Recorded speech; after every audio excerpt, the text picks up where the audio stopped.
Hi guys, it's Red. In this lesson we are going to talk about f-strings, which are a very common way to manipulate strings in order to print them. Let's get started. First, let's create the file lesson 21 f-string.py.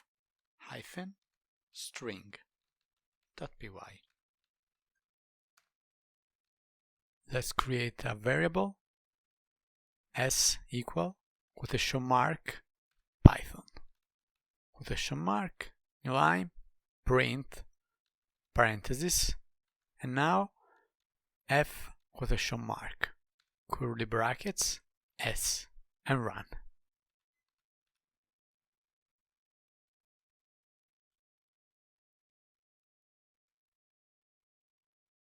And as you can see, just the variable has been printed, just what's inside the quotation marks. Let's try to format our string s.title, parenthesis, and run. And the first letter should be uppercase. As you can see, it is.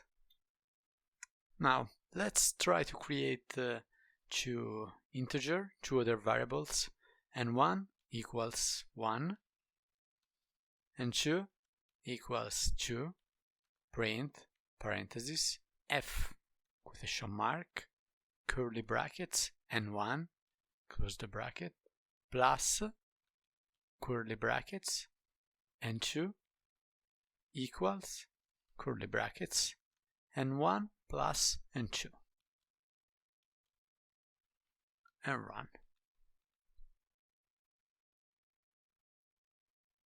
1 plus 2 equals 3. So we can insert all the expressions we want inside the curly brackets. Now, let's try to insert a float.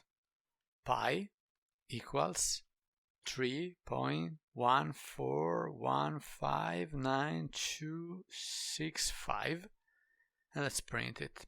Print, parenthesis, f, quotation mark, pi equals, curly brackets, pi, colon, dot, 2f, and run. As you can see, with this little format, we printed just the first 2 decimals.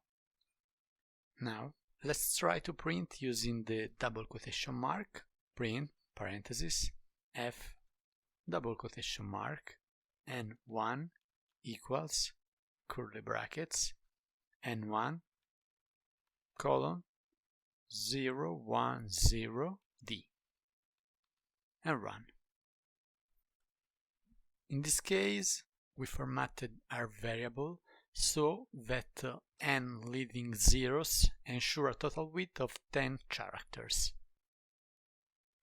Another common problem when we use quotation marks is how to use quotation marks inside the quotation marks.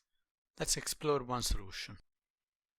Print, parenthesis, f, quotation mark, curly brackets, s dot replace, parenthesis, double quotation mark, p, comma, double quotation mark, p in uppercase, and close the parenthesis, and run. And as you can see, we have been able to use the double quotation marks inside the quotation mark, as we always did. And now let's try to print multi-line using f-strings. Let's try 2 ways. Backslash n, quotation mark, backslash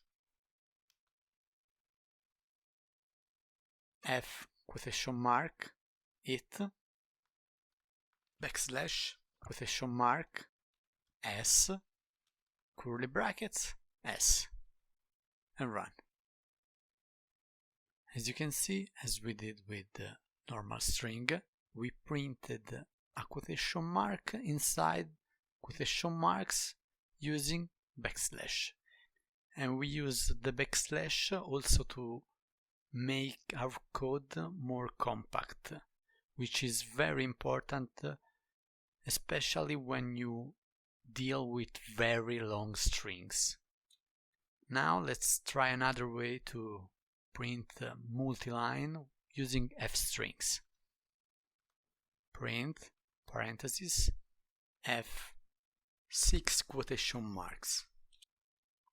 Now between the 6 quotation marks, curly brackets, s dot replace parentheses quotation mark p quotation mark comma quotation mark p in uppercase, and new line, it's curly brackets s.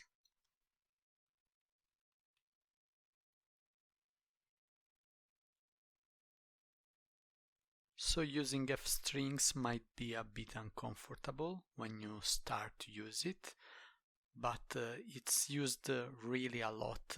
You'll see it in a lot of code, so you needed to know, and now you do. So let's recap.